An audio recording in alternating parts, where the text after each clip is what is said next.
Hello everybody, this is Sean D. Apollo Clark bringing you a map preview for Season 6, Cloud Kingdom. Cloud Kingdom has been brought into the official ladder rotation. It is now an official Blizzard map and will be used as you guys playing on ladder. So no matter what league you're in, from Bronze all the way to Grandmasters, this map will be featured unless you downvote it. But you shouldn't downvote it because it's actually a really good map.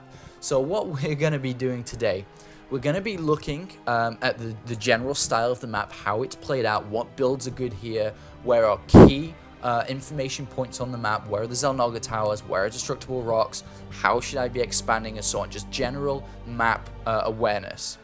Then we're going to go into more specifics with race specifics. So we'll look, if you're a Terran player, we're going to look at the Terran style on this map. We can look at the Protoss and also the Zerg styles on this map. But before we get underway, let's just go ahead and give this map a bit of credit. This is Cloud Kingdom, made by Super Omen. It was the first time that a non-Korean, a non-Blizzard map had actually entered the GSL. So in 2012, GSL Season number 1, this map was featured. I'm sure you've seen it in the GSL before, and most notably with the flying shark in the middle of the map. So this is a really awesome map. It's very well balanced, and everybody's been having a lot of fun in it, and also I have as well. And I'm sure you guys will once you start playing it on ladder. So let's go back into looking at the map. So it is a two-player map, spawning locations being at 2 o'clock positioned in the top right, and then also at the 7 o'clock in here, or I guess maybe 1 o'clock, 7 o'clock. Either way, there is the natural. I'll just highlight that with a little bit of a dot for you. Here's your third base, there's your fourth on the left hand side, and it's a mirrored map, so third base, and then you can take fourth over here or in the center, however you want to take it. So there are the basic expansions. The natural here is a very narrow little pathway for both players, of course. So this kind of map is played out as a defensive map to begin with.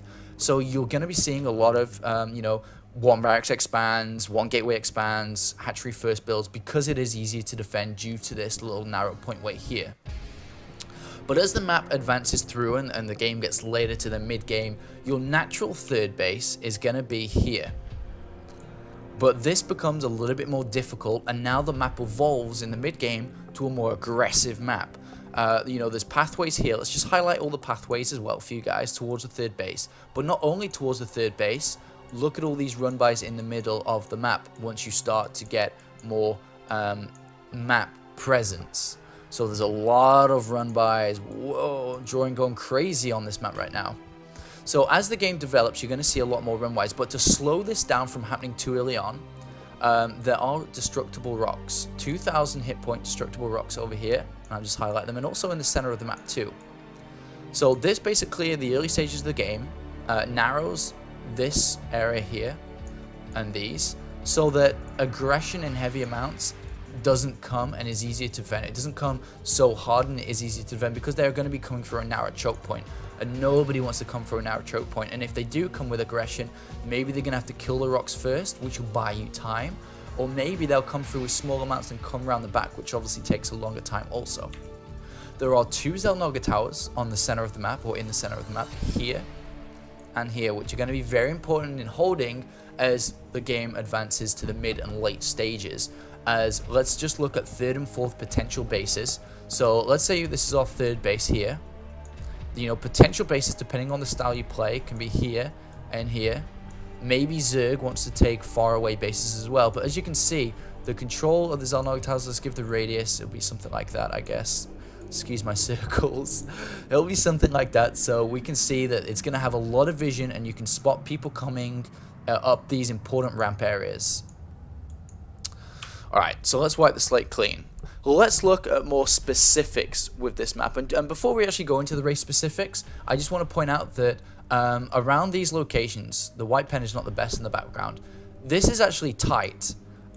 So, for example, Mutalisk and drop plays, you can attack it with units, like all away like this.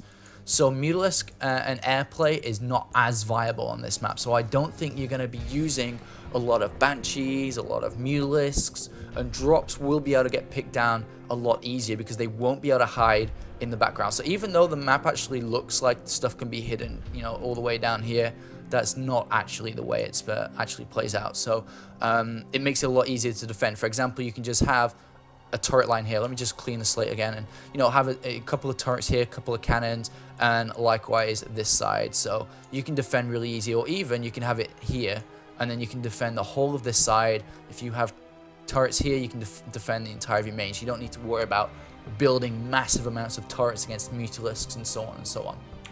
So let's go in and look at specifics now for the races. So first of all, let's look at Terran. Like I said earlier, we're going to see a lot of one barracks expands, maybe even command center first builds. Well, not command center first, sorry, but gasless command center builds. So one barracks, gasless style expansion. You may also see gas and then expansion.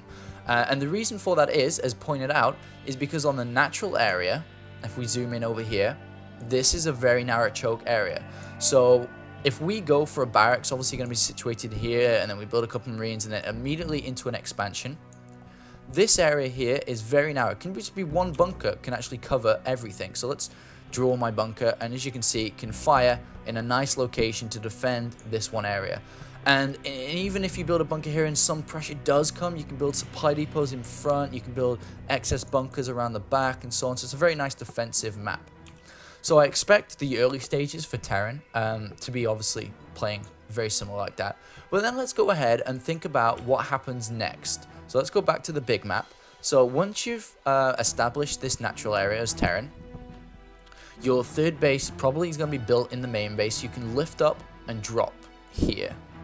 But this is when it gets a little bit more difficult to defend. So let's go ahead and look at that third base. And the reason why it's more difficult to expand, because this is a big area to come from for Zerg, for Protoss, and it is rather difficult to wall this off with supply depots, which is the standard way you should be walling off. There's a lot of supply depots to be built there. 1, 2, 3, 4, 5. It's like 6, 7 supply depots worth of a wall. So that may be more difficult to wall off with. So what we're probably going to be seeing is command center down here.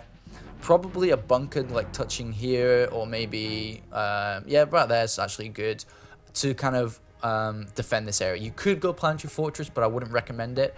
Orbital command and a bunker's fine, because you're going to have the majority of times a rather mobile army that can swing like this, so it can jump either way and be able to defend this flat area. So this flat area is going to be the most important thing in the world as a Terran player once you're trying to establish a third base, because you can hold your army here. You obviously have one ramp entering here, area here, and area here. So if your army is in this circle and box together, you can easily swing left, right to defend your natural and third base rather okay.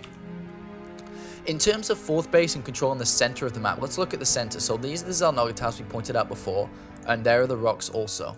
And then this is the natural of player A, natural of player B.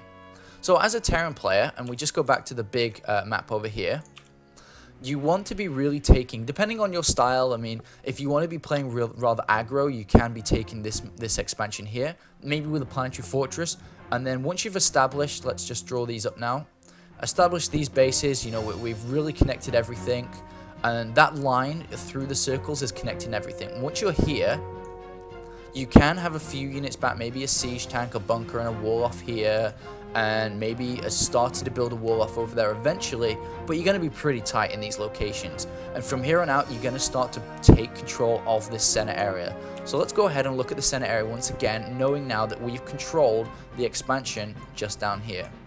So once you've now got this fourth base, you can start to hold this area. And to be honest, siege tanks at these locations are going to be amazing, because obviously they have to come up ramps. Siege tanks on higher grounds are going to be amazing.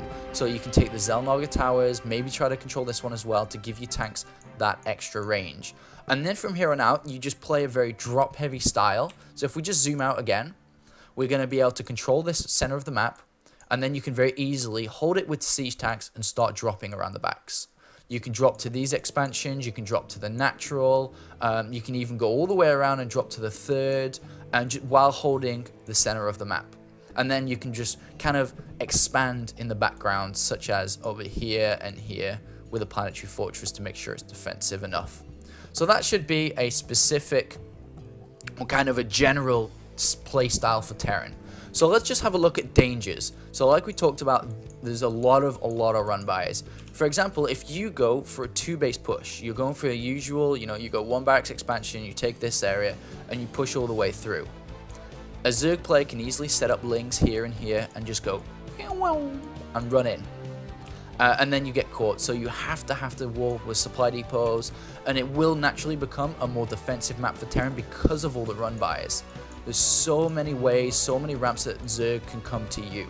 So just be aware of that and you should be good. Maybe even start to deploy sensor towers, such as a wall here and a bunker behind maybe, as well as a bunker there maybe, and then a sensor tower which will give you a humongous radius, or maybe not that far down. You can even put it here and have a big radius. Well, it's maybe not that big, but you know what I mean. You can start to see the action a lot more easier and see where Zerg is coming from. Alright guys, let's go ahead and talk a little bit about Zerg now as well. So let's jump over and bring up the Zerg icon.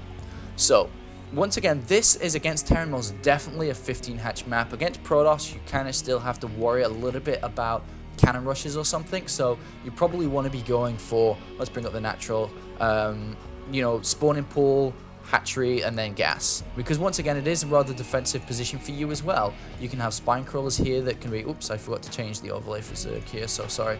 You can have the spines here and very easily defend it, to be honest. And 3 spines is excessive, but your natural third base is going to be in the same location. You should be spreading creep this way, and we'll look at the creep spread in a few seconds, but this is going to be a very easy third base to take. So let's just have a look at the big picture again.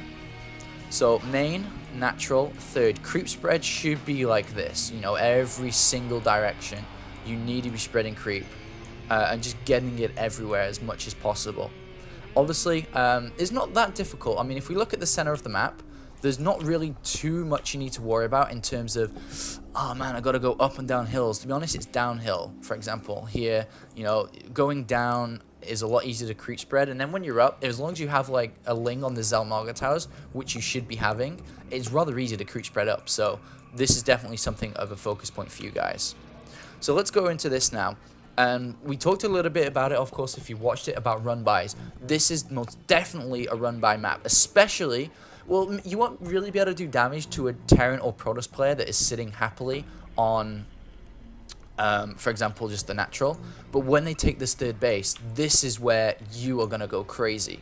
You can send run bys into the main and natural. You can, come from this way to the third. You can come this way to the third. And you've really got to stress the point of that they can't defend this third base that easily. Because their army is going to be situated like here, and they've got to run. You can even send in multiple flanks, like lings here and lings here at the same time. And you're going to drag your opponent left and right. And then obviously the way you should be expanding is just taking the entire of the map. Expansions in the corner maybe. Over here is very nice. I mean, if you're obviously in the top right, and here if you're in the bottom left. So that should be the style. And let me just switch over to the third base and change the Zerg icon over here again. Yeah, it's going to be very, very nice for you to take this map. And I mean, imagine if a Protoss spawns here or has a base here. He hasn't walled off it yet over here. You're going to be able to run through a lot. So let's go ahead and go on to the overview map again, and let's start to talk now a little bit about Protoss. So Protoss should be generally playing defensive on the natural, of course, against Zerg.